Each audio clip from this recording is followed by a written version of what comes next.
I write novels and I also write personal essays. I teach fiction and I teach nonfiction.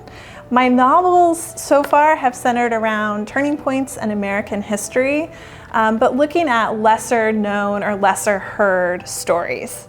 So my first novel looked at the making of the atomic bomb from the perspective of the nuclear scientists' wives who didn't know what their husbands were building.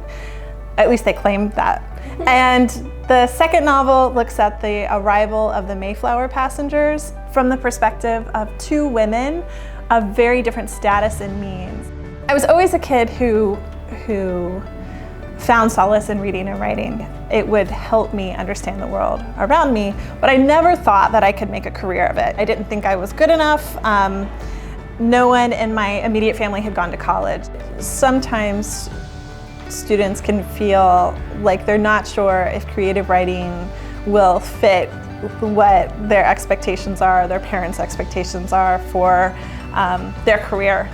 And sometimes so I'll find students who'll double major. You know, they'll be like business, marketing, and then they'll be creative writing. And they'll come to class and they'll say, these are the classes I really love. I was that kid too. Like, I know what it feels like to get the call from your dad, like, why don't you study business? I found that I wasn't going to be good at something that I didn't love to do.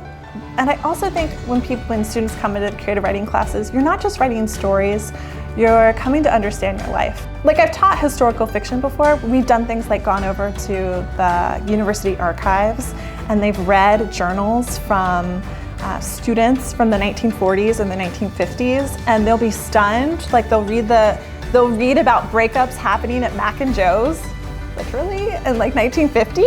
And then they're like, oh, and it suddenly unfolds for them like, oh, people 70 years ago are just like us in some ways. Like, they're struggling with heartbreak, they're struggling with like academics, sports, family drama, you know, all that. So I think for me, working with history with students is about talking about context and trying to deepen that story.